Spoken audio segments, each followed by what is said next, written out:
बच्चों good morning. आज आपको पढ़ाने जा रहे हैं व्याकरण में वाक्य भेद अर्थ की दृष्टि से। वाक्य के भेद दो प्रकार से होते हैं, अर्थ की दृष्टि से और रचना की दृष्टि से। क्लास 9th में यानी आपकी क्लास में वाक्य भेद अर्थ की दृष्टि से है। वाक्य क्या है, सबसे पहले ये समझते हैं। मानव मन के भावों और विचारों को व्यक्त करने वाली भाषा की सबसे छोटी इकाई को वाक्य कहा जाता है और वाक्य की रचना सार्थक शब्दों के मेल से होती है और सार्थक वाक्यों के समूह को हम भाषा कहते हैं। इस प्रकार से अगर हम देखें तो जिस साधन से लिखने या बोलने वाले का आशय पूरा प्रकट हो उसे वाक्य कहते हैं, या सार्थक शब्दों का वह व्यवस्थित समूह जिसमें भावों विचारों को प्रकट करने की क्षमता हो उसे वाक्य कहते हैं। अब आता है वाक्य के गुण। वाक्य में निम्नलिखित वाक्य में 6 गुण अवश्य होने चाहिए। पहला, सार्थकता। सामान्यतः वाक्य रचना के लिए सार्थक शब्दों का प्रयोग किया जाता है, किंतु निरर्थक शब्द भी वाक्य में प्रयुक्त होकर अर्थ की अभिव्यक्ति करने लगते हैं। आपने छोटी क्लास में सार्थक और निरर्थक शब्द पढ़े होंगे। कुछ ऐसे शब्द होते हैं जिनका कोई अर्थ नहीं होता है, लेकिन वो एक शब्द के बाद आते हैं। जैसे देखो, तुम दोनों की चिक चिक मुझे तनिक भी पसंद नहीं है। कुछ भी करने से पहले झिक करना तुम लोगों की आदत बन जाती है। तो यहाँ चिक के साथ एक शब्द चिक या जिक के साथ एक शब्द झिक है। ये दूसरा, योग्यता। यहाँ योग्यता का अर्थ है क्षमता, अर्थात वाक्य में प्रयुक्त प्रत्येक सार्थक शब्द में प्रसंग के अनुरूप अर्थ देने की क्षमता होनी चाहिए। जैसे रुक्मणी चाय खाती है। ध्यान दीजिए, इस वाक्य में प्रयुक्त शब्द सार्थक है, परंतु वाक्य के प्रसंग के अनुरूप खाती शब्द अर्थ नहीं दे रहा है, क्योंकि चाय खाई नहीं जाती बल्कि पी जाती है। तो इस तरह से वाक्य का शुद्ध रूप इस प्रकार होगा कि रुक्मणी चाय पीती है। नंबर 3, आकांक्षा। इसका अर्थ है इच्छा।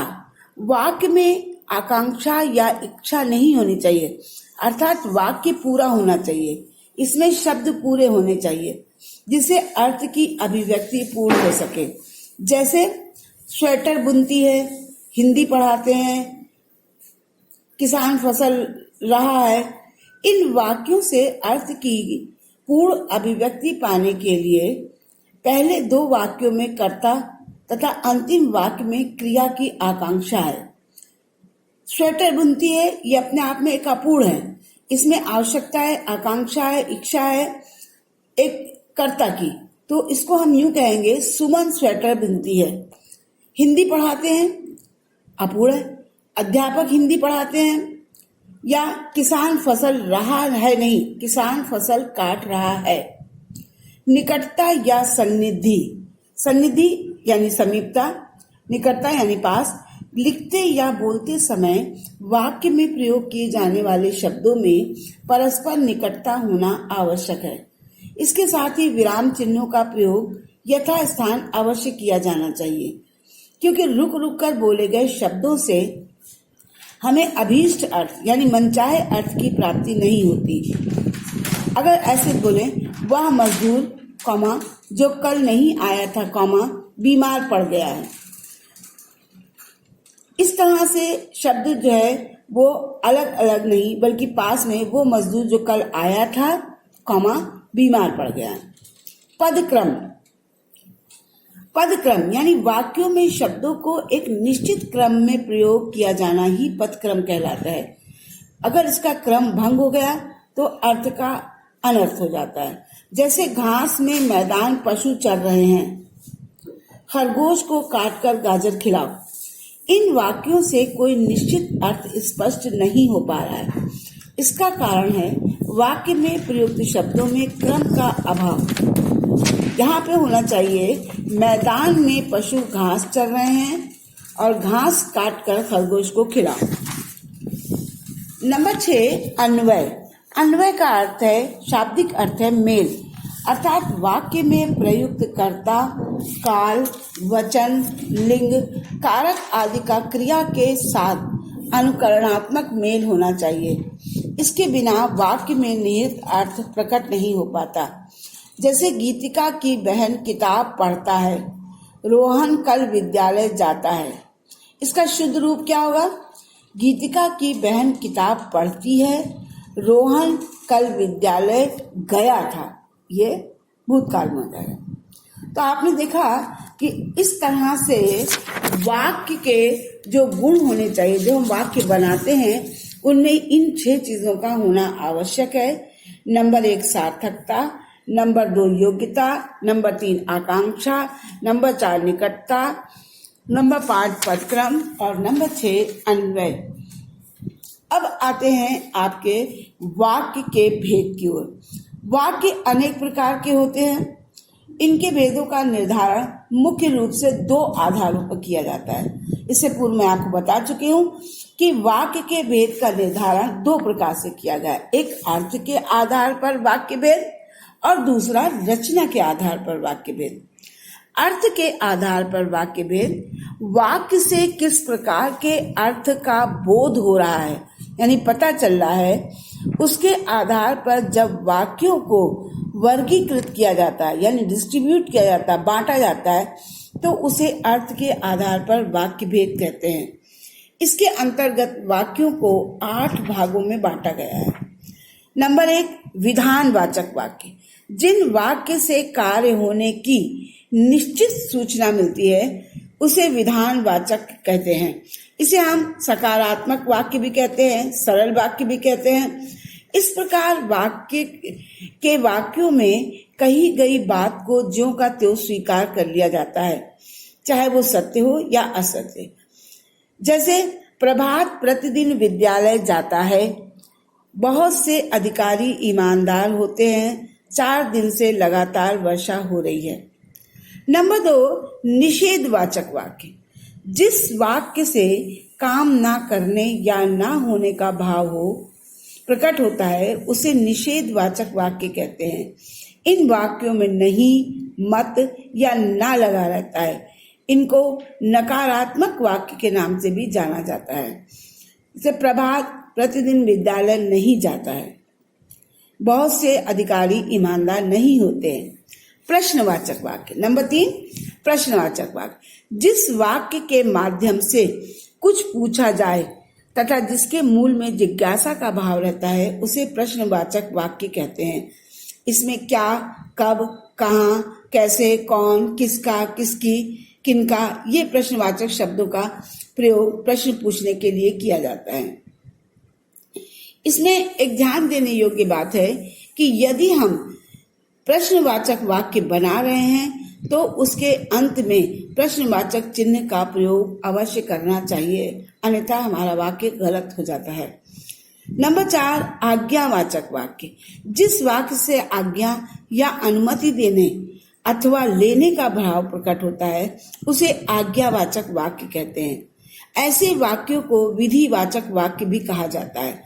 जैसे तुम प्रतिदिन विद्यालय जाया करो, मजदूरों परिश्रम पूर्वक अपना काम पूरा करो, सुमन कृपया मेरे लिए एक स्वेटर बुन दो। इसमें आप ये देखिए कि आज्ञा भी है और अनुमति भी है। दोनों ही चीजें, आज्ञा देने का और अनुमति लेने, दोनों का भाव प्रकट होता है, इसलिए इसे आज्ञावाचक वाक्य कहते हैं। नंबर 5 इच्छावाचक वाक्य। जिस वाक्य से कर्ता की आकांक्षा, इच्छा, कामना या आशीर्वाद का भाव प्रकट होता है उसे इच्छावाचक वाक्य कहते हैं।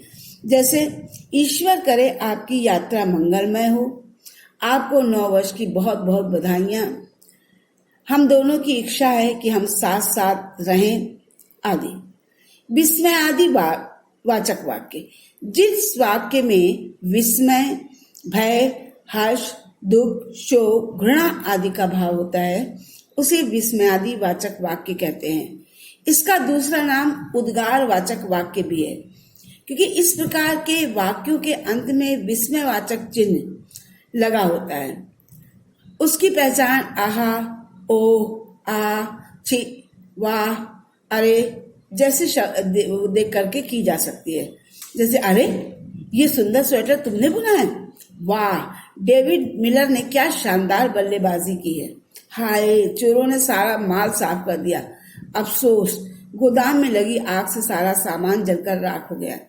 संदेहवाचक वाक्य, जिस वाक्य से काम पूरा होने में संदेह का भाव प्रकट होता है उसे संदेहवाचक वाक्य कहते हैं। शायद संभवतः शब्द देखकर इनकी पहचान की जा सकती है। इसके अलावा वाक्य के अंत में चुका होगा, चुकी होगी जैसे शब्दों को देखकर भी इन्हें पहचाना जा सकता है। जैसे काव्या चित्र में रंग भर चुकी होगी, संभवतः इस साल अच्छी वर्षा हो, शायद इस महीने इस पुल का उद्घाटन कर दिया जाए, अब तक तो मनी ऑर्डर पहुंच चुका होगा इत्यादि। संकेतवाचक वाक्य, जिस वाक्य में एक क्रिया का होना दूसरी क्रिया पर निर्भर करता है या जिस वाक्य में कार्य किसी शर्त के पूरा होने के बाद ही हो उसे संकेतवाचक वाक्य कहते हैं। इन वाक्यों के शुरू में अगर, यदि आदि लगे होते हैं जिससे इन्हें आसानी से पहचाना जा सकता है। जैसे यदि पेड़ों को कटने से रोका जाता तो प्रदूषण इतना न बढ़ता, यदि बाढ़ न आती तो फसलें नष्ट न होती, यदि पहले से परिश्रम करते तो सफलता अवश्य मिलती। अब आता है वाक्य रूपांतरण। वाक्य रूपांतरण को हम वाक्य परिवर्तन भी कहते हैं, वाक्य रचनांतरण भी कहते हैं। वाक्य के कर्ता, कर्म और क्रिया को बदले बिना एक प्रकार के वाक्य से दूसरे प्रकार के वाक्य में बदलना वाक्य रूपांतरण कहलाता है। एक ही वाक्य का रूपांतरण हम अर्थ के भेद के अनुसार 8 प्रकार से कर सकते हैं। उदाहरण के तौर पे जैसे हम आपको बोले कि हमने एक वाक्य लिया कि सुमन बहुत अच्छा पत्र लिखती है, यदि देखें तो ये विधानवाचक वाक्य है। नंबर 1 पहला वाला विधानवाचक वाक्य, इसको हम निषेध में कैसे बदलेंगे? सुमन अच्छा पत्र नहीं लिखती है। प्रश्नवाचक वाक्य में कैसे लिखेंगे? क्या सुमन बहुत अच्छा पत्र लिखती है? आज्ञावाचक वाक्य में बदलेंगे, सुमन अच्छा पत्र लिखो। इच्छावाचक वाक्य में कैसे बदलें?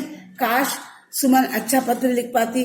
विस्मय आदि वाचक वाक्य में, अरे सुमन ने तो बहुत अच्छा पत्र लिखा। संदेहवाचक वाक्य, शायद सुमन ने अच्छा पत्र लिखा होगा। संकेतवाचक वाक्य, यदि सुमन अच्छा पत्र लिखती तो बढ़िया होता।